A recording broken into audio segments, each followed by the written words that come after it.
Welcome back to Area DMG. I'm your host, Wesley the Mile High Mouth, and for today's episode of Suki Nihon, we are looking at episode 6 of season 2 of Gravity Falls, Little Gift Shop of Horrors.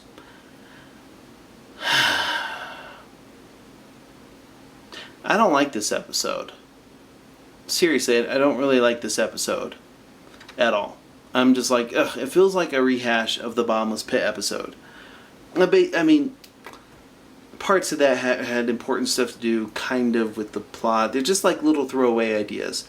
Pretty much what happened is somebody was in a boardroom and they're like, hey, what if Stan loses his hands? I'll write that on a post-it note. Hey, what about a claymation episode? Okay, I'll write that on a post-it note.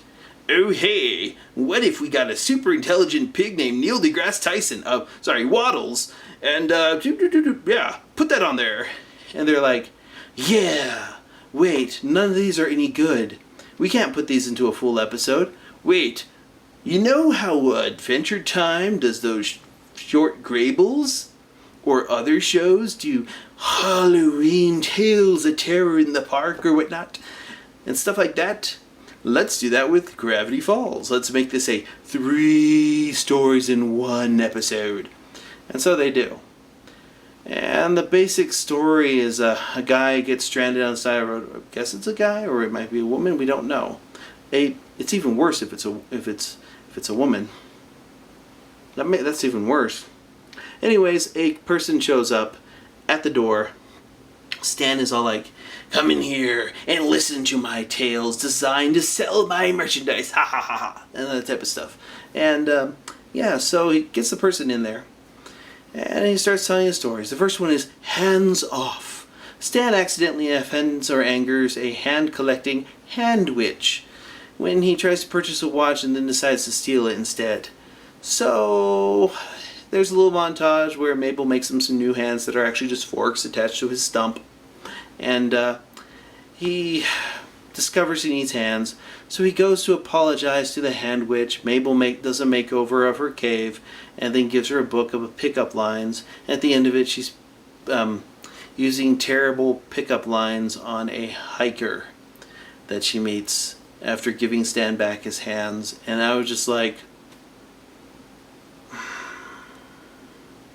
I just want to take my hands and just or gouge out these eyes. It was just kind of dumb. Yeah, dumb. I'm gonna go with dumb. And then there's a Baconings, which is only okay because seriously, we've already established, that Mabel really likes Waddles, and Dipper is like, I can't figure out. Okay, instead of worrying about like, oh, what's the author or whatnot, this one he's trying to figure out a Rubik's Cube type thing. So he goes into the woods to find the Perceptroom. And he rubs that on himself and stuff, and then Waddles eats all the Perceptroom and becomes super smart. And voiced by Neil deGrasse Tyson, who is possibly the worst thing to happen to science in a long time. I've spoken with a lot of different scientists in many different fields. And Neil deGrasse Tyson is an expert, sort of, in 1 or 2 different fields. He had some of those are honorary. Let's just say, I don't really have that much respect for a lot of his opinions, especially considering a lot of his stuff is like, well, I'm saying this, and I'm a scientist. No. You can't just tell me you're a scientist. You have to have something to back this up. You actually have to have solid proof. Science demands evidence. We cannot... If science without evidence is just faith. And we cannot do that. Anyways, he's good. He's good at voicing the pig. He's good at voicing Waddles. Anyways, Waddles becomes really smart, develops a machine to become even smarter or whatnot, and then decides that he'd rather, hang out with Mabel. He misses her, so he makes himself dumb again. And that's the end of end of that little thing.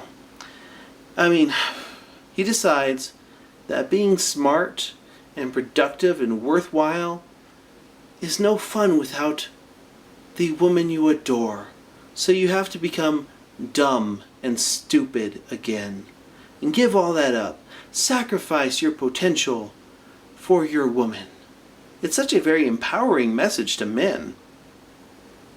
That last one is Clay Day, which is actually pretty interesting because basic idea is after watching a particularly insipid 80s cartoon, 80s cartoon, 80s, 90s cartoon that Mabel likes, Grunkle Stan's like, no, let's watch The Legend of Lloyd Clothocles, which is, of course, a stop-motion animation thing, similar to the Ray Harryhausen type stuff. And that's what this is. It's a tribute to those. And they discover that Mabel, for some reason, is afraid of stop-motion animation. There's a lot of little cheeky lines about how horrible animators are, how they're all losers now, blah, blah, blah, which is amusing, but still. Anyways, they they find out that it was shot in Gravity Falls, and they go to visit the creator of these claymation things to discover the claymation is actually alive, and there's a big thing here. And then eventually Mabel discovers that even though she's scared to death of these, they're clay. She can mold them. She can make them even less terrifying. Actually, at the end of this, after she remolds the clay to her own things that she likes, Grunkle Stan asks her if she's still scared. She's like, "No, I'm worse than ever, but now I know my fear is justified." And it occurs to me that that's actually a good lesson. An unjustified fear, it makes you weak.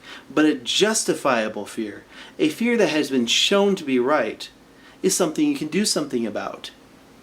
So, in a way, it's okay to be afraid, or become even more afraid of something, if that enables you to handle it and take care of it. Oh yeah, so that one had a decent lesson. And then the resolution of this whole episode is really kind of terrible. Literally what happens is after the customer decides not to buy anything, Grunkle Stan drugs the customer, locks them in a glass display case as the cheapskate, and just, yeah. There's a few good one-liners in this one. Those are funny. I like the claymation, the mixing of animation claymation. Makes me think of stuff like The Amazing World of Gumball or whatnot. But this episode brought me 30 minutes closer to death.